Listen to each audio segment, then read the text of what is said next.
მოგესალმებით. დღეს 13 ივნისია უყურებთ კურიერს 10 საათზე ახალ ამბებს მარიკა გოცელიძე გაგაცნობთ.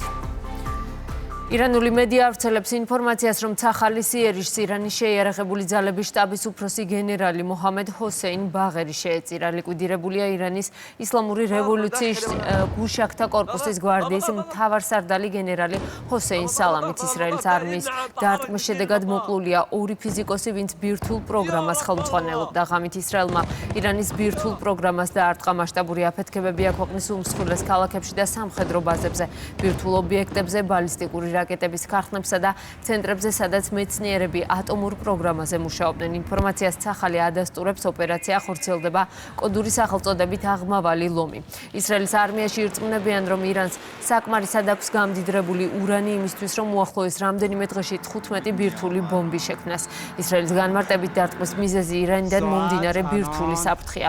ოფიციალური თელ-ავივის განმარტებით დარტყმები ერთი ტალღით არ შემოიფარგლება და ეტაპობრივად განხორციელდება. პარალელურად ისრაელში გამოცხადდა საგანგებო მდგომარეობა, შეჩერებულია სასწავლო პროცესი, ყველა საწარმოს მუშაობა გარდა სიცოცხლისთვის აუცილებელი ობიექტებისა დახურულია ქვეყნის საჰაერო სივრცეც.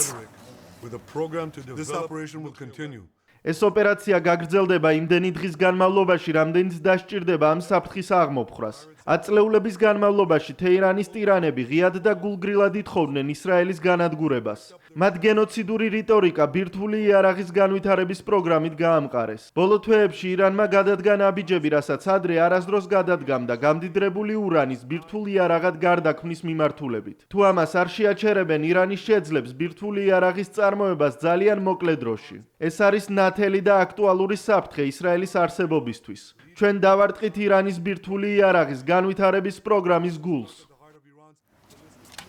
ირანის სულიერი ლიდერი აიათოლა ალი ხამენეი აცხადებს, რომ ისრაელი მკაცრ სასჯელს უნდა ელოდოს. მან დაადასტურა, რომ იერიშების შედეგად მეცნიერები და სამხედრო მეთაურები დაიღუპნენ. ირანს უფლება აქვს ისრაელის მისამართით საპასუხო ზომები მიიღოს, წერს ირანის საგარეო საქმეთა სამინისტრო. ოფიციალური თეირანი აცხადებს, რომ ისრაელის დარტყმები ვერ განხორციელდებოდა ამერიკის შეერთებული შტატების დახმარების გარეშე.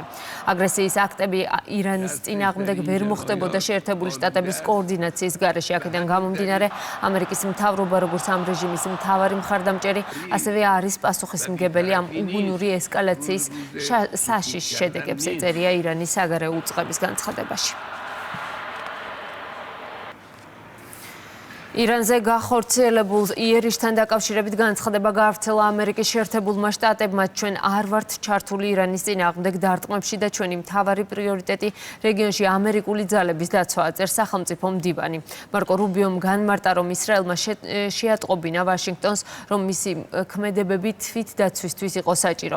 შტატების პრეზიდენტმა კი სოციალურ ქსელში დაწერა, რომ ირანის შესაძლოა გახდეს დიადი ქვეყანა, თუმცა ჯერ სრულად უნდა თქვას უარი ბირთვული იარაღის წარმოების იმედზე. დონალდ ტრამპმა საკუთარ ადმინისტრაციას ირანთან მოლაპარაკებების წარმოებაც დაავალა.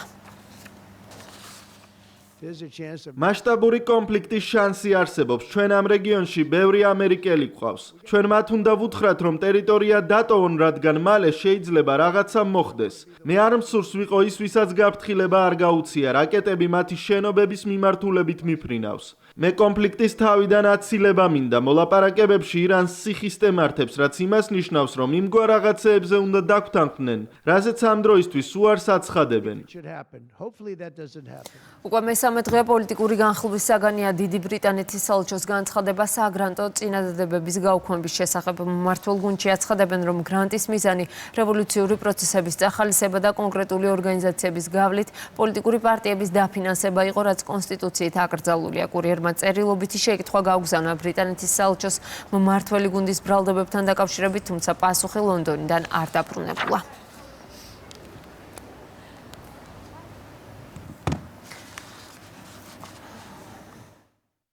გრანტის გაცემა, როგორც არაერთხელ აუნიშნეთ, არ არის რთული იმ შემთხვევაში, თუ კი გრანტის მიმცემი ამ ნაბიჯს დგავს იმისათვის, რომ საქართველოში მიეხმაროს დემოკრატიული პროცესების განვითარებას და უამრავი სხვადასხვა კარგი პროექტის განხორციელებულა. მაგრამ როცა პრინციპულად აცხადებ, რომ შენ არ ახარ იმის მომხრე, რომ დაასახელო თანხა რა შემოდის, სად შემოდის, რა პროექტი კეთდება და პოლიტიკაშია ეს თანხები მობილიზებული, მხოლოდ იმიტომ, რომ ეს სულ ახალი გამოცდილება, ეხლა გავნილი ისტორიები გვიჩვენებს, რომ აი ამ თანხებით ფინანსდება სწორედ რადიკალიზაცია. ნებისმიერი უცხოური დაფინანსება, მათ შორის გრანტი, არ უნდა იქნეს გამოყენებული თავდასხმის იარაღად. გრანტი, რომელიც შემოდის საქართველოში უცხოეთიდან, რა თქმა უნდა, შეიძლება მოხმარდეს მხოლოდ და მხოლოდ საზოგადოებრივ ინტერესს.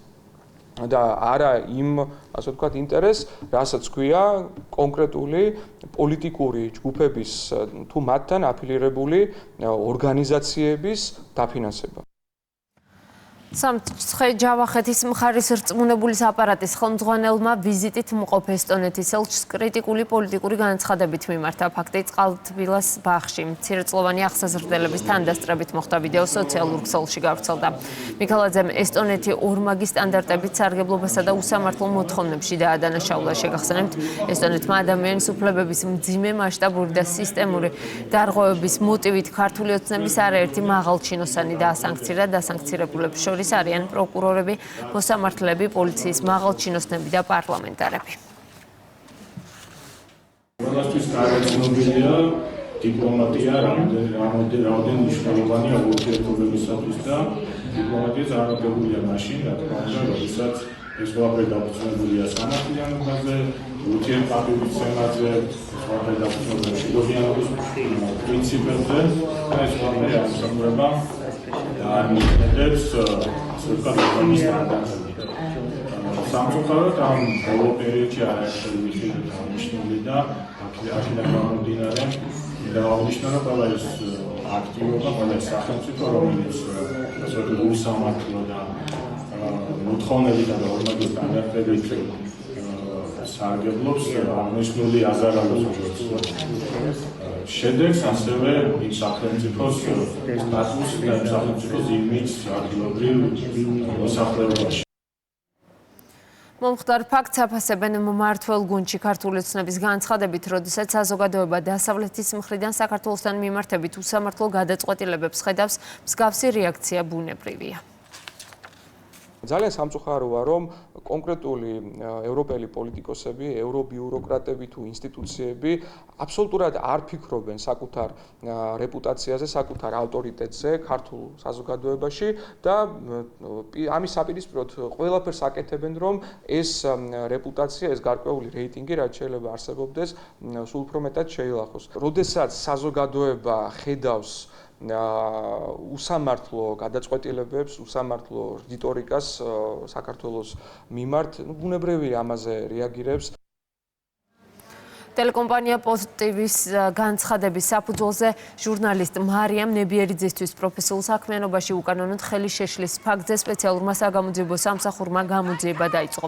გამოძიების დაწყება საფუძვლად დაედო შეტყობინება, რომლის მიხედვითაც მიმდინარე წლის 12 ივნისს მარიამ ნებიერიძე ახორციელებდა ჟურნალისტურ საქმიანობას თბილისის საქალაქო სასამართლოს ტერიტორიაზე, რა დროსაც იქ მყოფმა პირებმა ფიზიკური და სიტყვიერი დაპირისპირების გზით უკანონოდ შეუშალეს ხელი ჟურნალისტური საქმიანობის განხორციელებაში. კითხულობთ პროკურატურის განცხადებაში.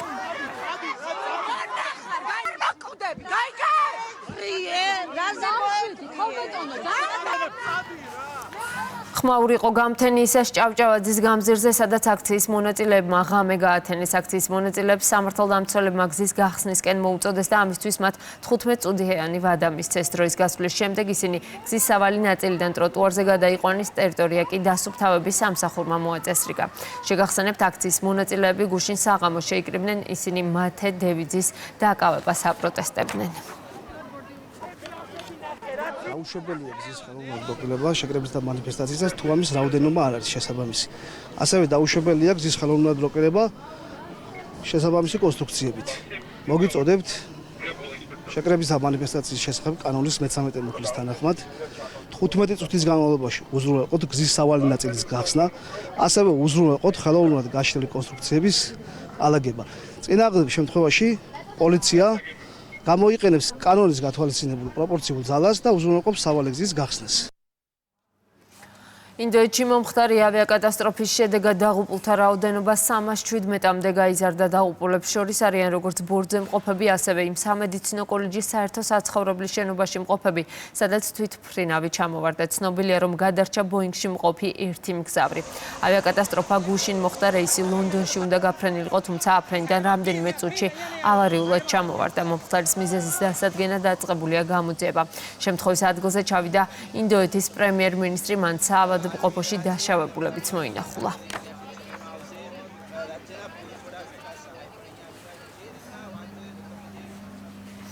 კალიფორნიელი დემოკრატი სენატორი ალექს პადილა ამერიკის შეერთებული შტატების შიდა უსაფრთხოების მდივნის კრისტი ნოემის პრესკონფერენციიდან უსაფრთხოების სამსახურებმა ძალის გამოყენებით გაიყვანეს. როიტერის მიერ გავრცელებულ კადრებში ჩანს, რომ კანონმდებელი წააქციეს, დადეს ხელბორკილები და ძალისმიერი მეთოდით დააკავეს. ალექს პადილა პრესკონფერენციაზე კრისტი ნოემისთვის შეკითხვის დასმას ცდილობდა. ცნობილია, რომ ის დაკავებიდან მალევე გაათავისუფლეს. On your back. If you don't my hands, go ahead, put them behind my back. All right. Cool. One hand. სპორტის მინისტრი მსოფლიოს ჩემპიონატის წინ ბუდაპეშტში საქართველოს ძიუდოისტთა ნაკრებს შეხვდა. სპორტსმენებს წარმატება და გამარჯვება უსურვა. შეხვედრას ესწრებოდნენ ფედერაციის ვიცე-პრეზიდენტი და ნაკრების მწვრთნელები. შეგახსენებთ, ბუდაპეშტი მასპინძლობს ძიუდოს ჩემპიონატს, რომელიც დღეს იწყება და 20 ივნისამდე გაგრძელდება. საქართველოს ნაკრები მსოფლიოს პირველობაზე ინდივიდუალურ ასპარეზობაში 13 წარმომადგენლით იასპარეზებს, გუნდურში კი 17 სპორტსმენით წარსდგება.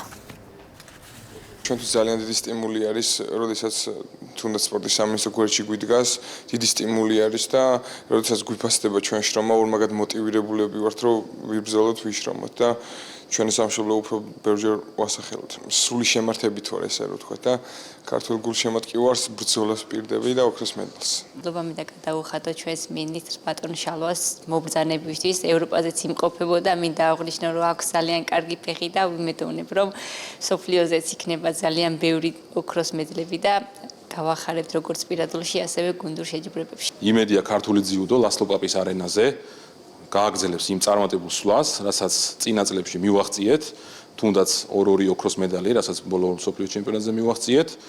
გუნდის მზადებას რაც შეეხება, ყველა სასწავლო ეტაპი და ყველა ასე ვთქვათ კემპი წარმატებით გაიარა. გუნდმა ჩვენ ტრამვები არ გვაწუხებს, განწყობა არის დიდებული, გვინდა ვისარგებლოთ შემთხვევით და მადლობა გადავუხადოთ უშუალოდ სპორტის მინისტრს და მთლიანად სამინისტროს, არა მარტო ამ ღონისძიებაზე აქ ყოფობისთვის და მხარდაჭერისთვის, არამედ ზოგადად იმ თანადგომისთვის, ვის გარეშეც რა თქმა უნდა ჩვენ ამ უკანასკნელ პერიოდში მიღწეულ წარმატებებს ვერ მივაღწევით. ძიუდოში მსოფლიო ჩემპიონატის დაწყების წინ მე შევხვდი ძიუდოს ეროვნული ნაკრების წევრებს, უსურვე წარმატებული ასპარეზობა, დარწმუნებული ვარ, რომ მსოფლიო ჩემპიონატი იქნება წარმატებული, ვინაიდან ჩვენი ნაკრები დაკომპლექტებულია ოლიმპიური ჩემპიონებით, მსოფლიო ჩემპიონებით, ევროპის ჩემპიონებით და მათი ასპარეზობა კიდევ ერთხელ გაახარებს ქართულ გულშემატკივარს.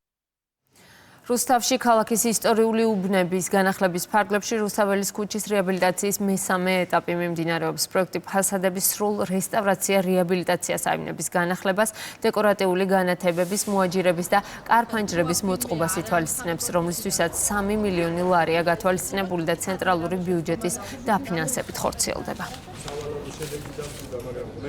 ვაგრძელებთ ისეთი მასშტაბური პროექტების განხორციელებას, როგორც არის რუსთაველის ქუჩის მესამე ეტაპის სარეაბილიტაციო სამუშაოები. აღნიშნული პროექტი არ გულისხმობს მხოლოდ ვიზუალურ ცვლილებას, რაც თავისთავად იქნება და შევინარჩუნებთ იმ ავთენტურ სახეს, რაც ამ კოლორიტულ ქუჩას ახასიათებს. როგორც იცით, რუსთავში აქტიურად მიმდინარეობს სხვადასხვა მისამართებზე კორპუსების რეაბილიტაციის პროგრამა. აუთენტურ მდგომარეობაში დაბრუნდება ეს კორპუსები და მიიღებს პირვანდელ მდგომარეობას. პროექტები ხორციელდება ადგილობრივი თვითმმართველობის ბიუჯეტის და რა თქმა უნდა ცენტრალური ხელისუფლების ფინანსური მხარდაჭერით. მეხანძრე მაშველებმა პატივი მიაგეს 13 ივნისის სტიქიის დროს დაღუპულთა ხსოვნა. შინაგან საქმეთა სამინისტროს საგანგებო სიტუაციების მართვის სამსახურის თანამშრომლებმა მემორიალი ყვავილებით შეამკეს. მათ კიდევ ერთხელ გაიხსენეს 10 წლის წინ გმირულად დაღუპული მაშველი ზურაბ მუზაშვილი. ის 13 ივნისის მოვლენების დროს ერთ-ერთი პირველი იყო, ვინც სტიქიის ეპიცენტრში ვერეს ხეობაში წყალდიდობის დროს სამაშველო ოპერაციაში აქტიურად იყო ჩართული. ზურაბ მუზაშვილმა 6 ადამიანის სიცოცხლის გადარჩენა შეძლო, თვითონ კი წყლიდან გამოსვლა ვეღარ მოახერხა. 13 ივნისის ტრაგედიიდან 10 წელი გავიდა მდინარე ვერეს ხეობაში მომხდარმა სტიქიამ 21 ადამიანის სიცოცხლე შეიწირა, ორი დღემდე დაკარგულად ითვლება. სტიქიური უბედურება 2015 წლის 13 ივნის გვიანღამით დაიწყო, მთლიანად დაიტბორა სვანიძის ქუჩა. სანახევროდ დაინგრა ვაკე საბურთალოს დამაკავშირებელი ესტაკადა, წყალმა დაფარა გმირთა მოედანი და მზიურის პარკი. სტიქიის შედეგად დაზარალდა 200-მდე ოჯახი და 1000-მდე ადამიანი. წყალდიდობის შედეგად თითქმის მთლიანად განადგურდა თბილისის პარკი. ცხოველების დიდი ნაწილი სტიქიას ემსხვერპლა, გარკვეულმა ნაწილმა კი ვოლიერებს თავი დააღწია და ქალაქში გაიქცა.